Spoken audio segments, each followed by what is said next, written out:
बिस्मिल्लाहिर्रहमानिर्रहीम सल्लल्लाहु अला सय्यदना मुहम्मद व अला आलिहि व सहबिहि वसल्लम।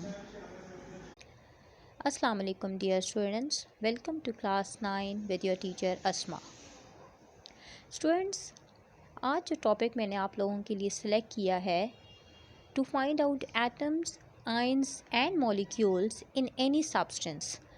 और कुछ डिफरेंट सब्सटेंस मैंने एग्जांपल्स के तौर पे आप लोगों के लिए लिए हैं, like AlCl3, BaOH2। AlCl3 is aluminium chloride, BaOH whole twice barium hydroxide, H2SO4 sulphuric acid and calcium carbonate.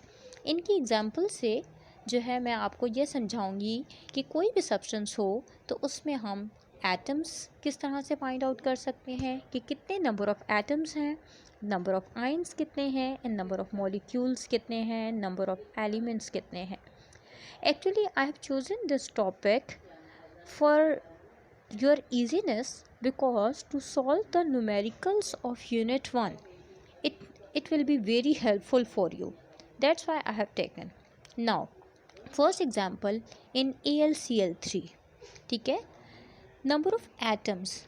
How can we find out number of atoms? Simply by saying the formula AlCl3, it shows that we have only Al aluminium 1, कि aluminium जो है हमारे पास वो सिर्फ कितना है, वो सिर्फ हमारे पास एक एटम है उसका। And then C chlorine, in chlorine we have 3 atoms, ठीक है। कि देखें क्लोरीन के नीचे यहाँ पे 3 मेंशन है, जो हमें ये बता रहा है कि क्लोरीन के 3 एटम्स हैं। Now we can add 1 atom of aluminium and 3 atoms of chlorine. How much we get 4 atoms, हमें 4 एटम्स मिल जाएंगे, ठीक है। इसी तरह से if we talk about ions की बात करें तो आयंस के लिए थोड़ी सी सिचुएशन ज़रा डिफरेंट होती है। आयंस को हम इस तरह से देखकर फाइंड आउट नहीं कर सकते। उसके लिए ये ज़रूरी होता है कि हमें ये मालूम हो how any substance get dissociates means to break up into its ions, ठीक है, इन एनी सोल्यूशन। कि किसी भी सोल्यूशन की फॉर्म में जब वो सब्सटेंस, वो मॉलिक्यूल अपने आयंस में टूटता है तो फिर वो किस तरह से अपने आयंस देता है। अब देखें इसमें, अब it breaks up like this कि एल्यूमिनियम जो है Al+3 जस्ट एक 1 आयन देता है हमें, 3 पॉजिटिव उस पर चार्ज होता है। लेकिन जो जितने भी हैलोजेंस होते हैं, जैसे क्लोरीन यहाँ पे एक हैलोजन है, क्लोरीन ये हमेशा जो है इसकी वैलेंसी 1 होगी, -1। हैलोजेंस जितने भी होंगे उन सब की वैलेंसी जो होगी जब वो ब्रेक होंगे तो वो एक सिंगल हैलोजन, सिंगल आयन के तौर पे विद 1 वैलेंसी के तौर पर ब्रेक होंगे। तो अब अगर हम इस फॉर्मूले की बात करें तो यहाँ पर हमारे पास एल्यूमिनियम एक है जो कि एक 3 पॉजिटिव की फॉर्म में आयन बनाएगा, और क्लोरीन जो है हमें उसके 3 आयंस मिल जाएंगे। तो अगर हम इनका एग्रीगेट करेंगे तो टोटल नंबर ऑफ़ आयंस जो हमें मिलेंगे वो हमें 4 मिल जाएंगे, ठीक है। अब नंबर ऑफ़ मॉलिक्यूल्स की बात करें तो मॉलिक्यूल्स जो हैं, ये जो है हमारे पास AlCl3 ये पूरा एक मॉलिक्यूल है। अगर तो इससे पहले जैसे कि मैंने यहाँ पे मेंशन किया है कि यहाँ पे पहले 2 कोफिशिएंट में लगा होता, या फिर कुछ और वर्ड जैसे यहाँ पे 5 मैंने मेंशन किया है, 5 कोफिशिएंट में लगा होता, तो जितना भी उसका कोफिशिएंट होगा उतने ही उसके मॉलिक्यूल्स होंगे। लेकिन क्योंकि यहाँ पे कोई भी कोफिशिएंट नहीं है, जब कुछ नहीं होता, इट डज़ंट मीन्स कि 0 है, इट मीन्स कि ये 1 है। तो ठीक है, तो इसका 1 मॉलिक्यूल है हमारे पास, ठीक है। अब आ जाइए नंबर ऑफ़ एलिमेंट्स पे। एलिमेंट्स के लिए सिंपली हम क्या करते हैं, उस फॉर्मूले को देखते हैं। जैसे यहाँ पे हमारे पास ये फॉर्मूला है AlCl3, ये देखें मैंने आपके लिए सर्कल किया है। अब इसमें देखें सिर्फ एक एल्यूमिनियम है और दूसरा क्लोरीन है, तो इसका मतलब हुआ कि हमारे पास जो है एल्यूमिनियम और क्लोरीन दोनों एक एक एलिमेंट, यानी टोटल हमारे पास 2 एलिमेंट्स हुए, ठीक है। तो अब जो है हम नेक्स्ट एग्जांपल की तरफ मूव करते हैं। नेक्स्ट एग्जांपल में आप देखें, नेक्स्ट एग्जांपल जो हमने ली है बेरियम हाइड्रोक्साइड की, ठीक है।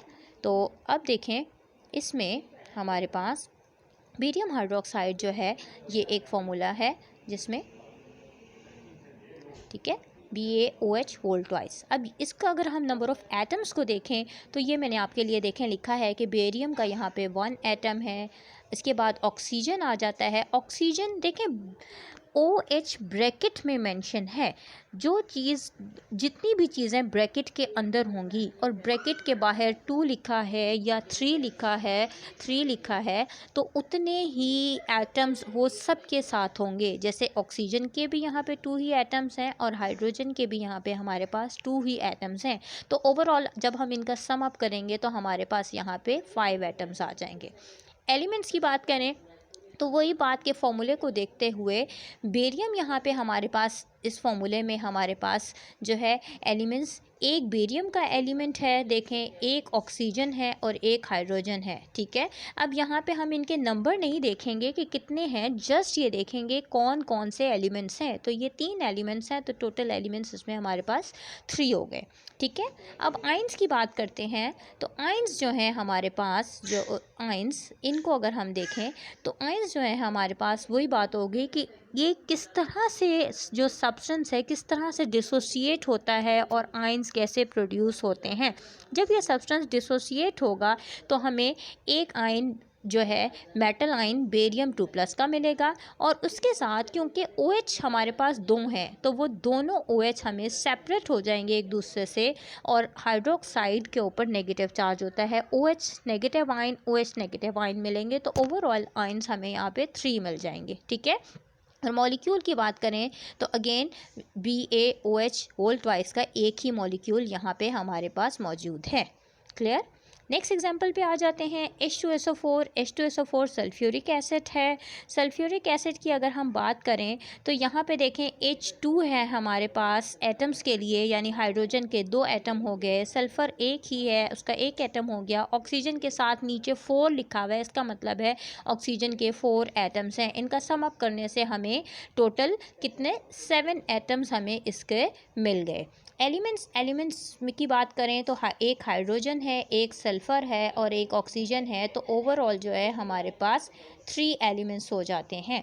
आयंस की बात करें, अच्छा देखें इसमें ज़रा आपको थोड़ा सा ध्यान करना है आयंस के लिए, बाकी तो सिंपल है, लेकिन आयंस में आप देखें ये थोड़ा सा H2SO4 थोड़ा डिफरेंट है, ठीक है। इसमें हाइड्रोजन H2, हाइड्रोजन हमेशा आपको पता है कि जब भी अपना आयन देता है तो H पॉजिटिव के फॉर्म में बनता है। 2 हाइड्रोजन है तो दोनों हाइड्रोजन अपने H पॉजिटिव और H पॉजिटिव यानी 2 हाइड्रोजन के आयन्स हो जाएंगे। अब जो SO4 है इसमें सल्फ़र और ऑक्सीजन एक दूसरे से अलग नहीं होंगे during ion formation, they will give us a radical in a form of SO4 and the charge will be 2 negative, यानी SO4 सल्फेट का पूरा एक रेडिकल मिलता है, या फिर तो हम इसे रेडिकल कह सकते हैं या फिर मोलिक्यूलर आयन भी कह सकते हैं, क्योंकि ये आयन किसी एक एटम पे कंसिस्ट नहीं है, it consist of number of atoms, ठीक है। तो सल्फेट का पूरा एक रेडिकल मिलेगा जो कि पूरा एक आयन या रेडिकल कहलाएगा। तो 2 हाइड्रोजन और एक सल्फेट, ओवरऑल 3 आयन्स हमें मिले। मॉलिक्यूल ये पूरा एक मॉलिक्यूल है, ठीक है। अब हम जो है नेक्स्ट एग्जाम्पल पे मूव करते हैं। लास्ट एग्जाम्पल जो हमने ली है कैल्शियम कार्बोनेट की ली है, ठीक है। कैल्शियम कार्बोनेट में यहाँ पर हमारे पास ये देखें CaCO3 जो है इसका फॉर्मूला है। इसके एटम्स की बात करें तो जो है कैल्शियम जो है यहाँ पे हमारे पास जो है एक ही इसका एटम है, कार्बन का 1 एटम है और O के साथ नीचे 3 लिखा हुआ है, तो ऑक्सीजन के 3 एटम्स हो गए, तो ओवरऑल हमारे पास 5 एटम्स हो गए।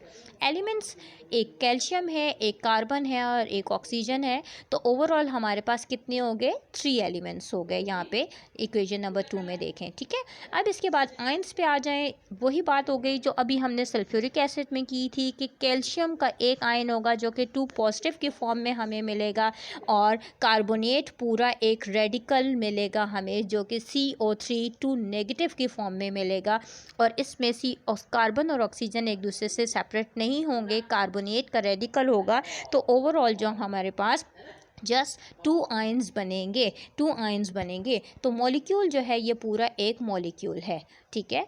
तो उम्मीद करती हूँ कि आपको ये जो चीज़ें भी छोटी छोटी सी बातें और जो एटम आयन्स जो चीज़ें मैंने आपको समझानी चाहिए हैं ये आपको समझ आ गई होंगी। If you understand and like my video, subscribe my video and thank you so much.